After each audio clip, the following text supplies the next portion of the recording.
নমস্কার বন্ধুরা, সামনেই আসতে চলেছে সরস্বতী পুজো।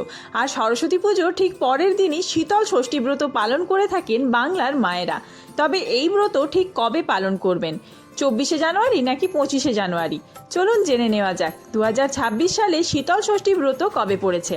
পঞ্জিকা অনুসারে সঠিক সময়সূচি, শীতল ষষ্ঠী ব্রতে কি কি উপকরণ লাগবে, পুজোর নিয়ম এবং মন্ত্র কি রয়েছে, গোটা সেদ্ধ পুজোর উপকরণ কি কি লাগবে, এছাড়া গোটা সেদ্ধর কি নিয়ম রয়েছে, সমস্তটাই আমরা আজকের ভিডিওতে জেনে নেব। তো চলুন বন্ধুরা, আর দেরি না করে ভিডিওটি শুরু করা যাক। যদি আমার চ্যানেলে নতুন হয়ে থাকেন অবশ্যই চ্যানেলটি সাবস্ক্রাইব করে এবং ভিডিওতে একটি লাইক করে শেষ পর্যন্ত সাথে থাকবেন। আশা করি ভিডিওটি আপনাদের জন্য খুবই হেল্পফুল হবে। ভিডিওটির মূল পর্বে যাওয়ার আগে মা ষষ্ঠী দেবীর অশেষ কৃপা পেতে কমেন্ট বক্সে লিখুন জয় মা ষষ্ঠী দেবীর জয়। প্রথমত, সকাল থেকে এই দিন আগুন জ্বলবে না, আগুনের এই দিন ছুটি। ঠিক সরস্বতী পুজোর পরের দিন ষষ্ঠী তিথিতে এই ব্রত পালন করা হয়। অনেকটা অরন্ধনের মতো এই পার্বণ। সরস্বতী পুজোর পরের দিন বেশ একটা অন্যরকম আবহ তৈরি হয়।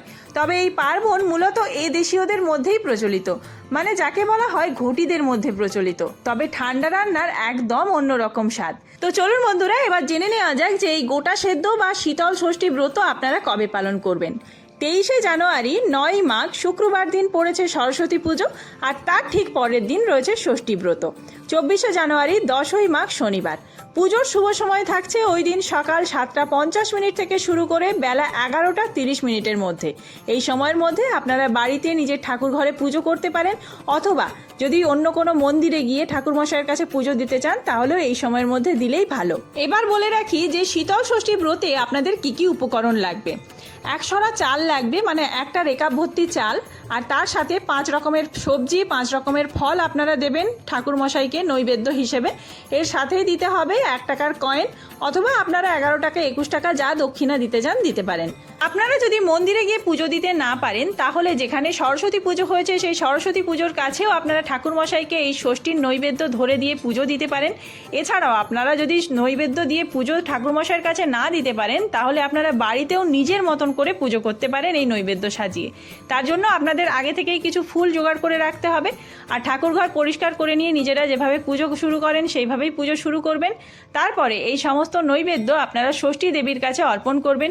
যদি ষষ্ঠী দেবীর ছবি না থাকে তাহলে আপনারা দুর্গা মায়ের কাছেও ষষ্ঠীর নৈবেদ্য অর্পণ করে নিজেদের মনস্কামনা জানাবেন এবং হাতে ফুল আর বেলপাতা নিয়ে এই মন্ত্র উচ্চারণ করবেন, ওং হ্রিং ষষ্ঠী দেব্যই সাহা। এই মন্ত্র উচ্চারণ করে 3 বার করে ফুল আর বেলপাতা অর্পণ করবেন। আপনাদের বাড়িতে যে শিল নোড়া রয়েছে সেই শিল নোড়া আগে থেকে ধুয়ে পরিষ্কার করে রাখবেন এবং সেই শিল নোড়ার গায়েও আপনারা একটি ফুল বেলপাতা অর্পণ করবেন এবং ওং হ্রিং ষষ্ঠী দেব্যই সাহা এই মন্ত্র উচ্চারণ করবেন। এরপরে ধূপ আর দীপ দেখিয়ে আরতি করবেন এবং নিজেদের মনস্কামনা জানাবেন আর ষষ্ঠী দেবীর কাছে নিজেদের সন্তানের মঙ্গল কামনা করবেন।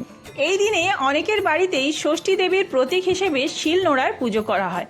উঠোনে আতপ চালের পিটুলি অর্থাৎ আলপনা আঁকা হয় আতপ চাল দিয়ে।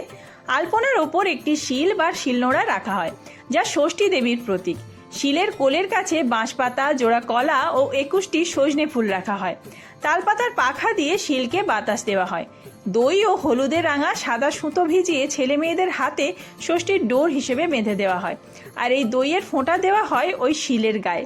শেষে এই দই আপনাদের যে গোটা সেদ্ধ রয়েছে সেই গোটা সেদ্ধের উপকরণে কিছুটা ছিটিয়ে দেওয়া হয়। পরের দিন যারা ষষ্ঠী ব্রত করেছেন তারা ষষ্ঠী মায়ের কাছে পুজো দিয়ে এসে তারপরে এই গোটা সেদ্ধ, আগের দিন করে রাখা পান্তা ভাত সমস্ত কিছু গ্রহণ করতে পারেন প্রসাদের পর।